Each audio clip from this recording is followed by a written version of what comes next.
Okay, this is Sergeant Richard Davies of the Pine Bluff Police Department. He's been in uh, various jobs there. And how long were you a school resource officer? School resource officer for 8 years And that was at which school? at Jack Roby Junior High in Pine Bluff So you've been around, you've been doing this youth violence issue for how long? since about 1994.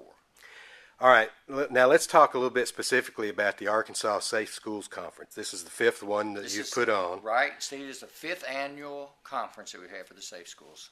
And give me the history of safe schools. How did it come to be? Safe Schools Association came about when we were trying to find or form an organization made up of school resource officers in the state of Arkansas. We included school administrators, school safety personnel, anybody that was interested in the safe and orderly climate of a school. We thought that was very important because partnerships are very important. So the sharing of information, you sort of bridged, you were one of the first associations that really sort of bridged that gap between educators and police officers that typically existed. Right. In Arkansas, absolutely. Absolutely. How important do you think that what was the purpose of Arkansas Safe Schools? How did it come to pass? I mean, how was it birthed? Well, actually what we saw a need for training specific to Arkansas. I mean, there's training all over the country, but training specific to Arkansas. What we also saw was a need to bring very consistent training that was the same across the board. So if you had somebody in a small town of 500 or 1,000 people that had a little school, the same training was going to apply to them as would apply to somebody in a school of 4,000 or 5,000. So you have very consistent training that was affordable, free in many, many instances. This conference, like $75 for 3 days, is some of the best breakout sessions you could possibly have. That was one of our goals. We wanted to bring it together and make the program consistent across the state.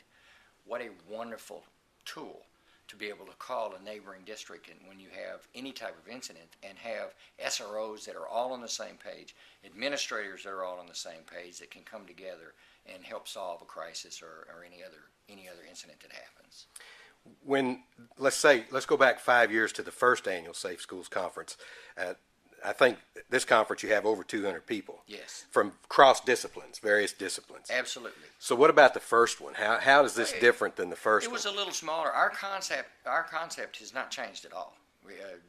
There's a few more people here now, but our concept has not changed at all. We've just made it better, expanded it a little bit, but our primary goal, that of bringing together law enforcement school partnerships and building on those, has not changed at all. We're even working to make it where it's a mandatory type thing. You must go through this particular training in order to be a resource officer.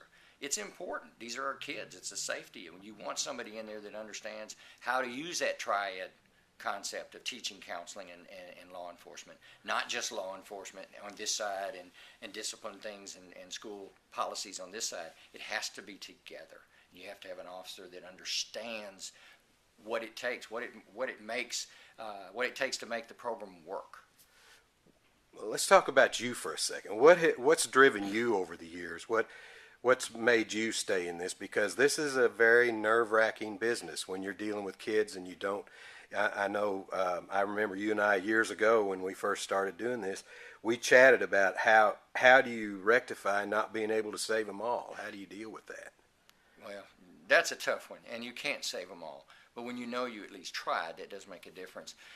There's a lot of self-satisfaction that comes from doing this job, because when you get the emails, you get the hugs, you get the letters, you get the comments made, oh, I remember when we did this, and oh, thank you for doing that. Yeah, there's a lot of self-satisfaction that goes with this job.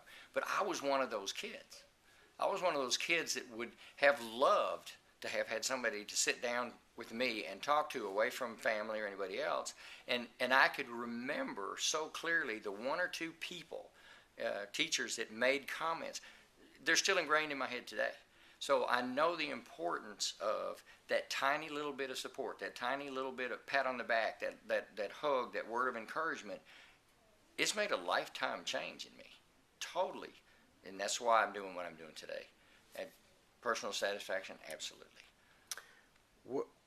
How important do you think the entire community involvement in this issue is? And also, how important do you think mentoring is to many of these young people, because I know you've dealt with some of the saddest cases, and Pine Bluff, for people that don't know, has suffered from some problems over the years, and like every community, Right, not every just Pine community, Bluff, right, every community's but got issues. school districts have issues, and Right. it's all about funding.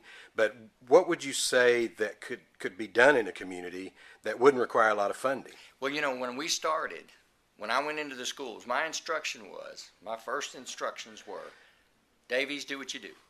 Well, I didn't have a clue as to what that was. I went into the schools and I learned what I needed to do. There was no funding, so you made do with what you had. And what I found out real quick, it doesn't take a lot of money to show somebody that you care. You're just there.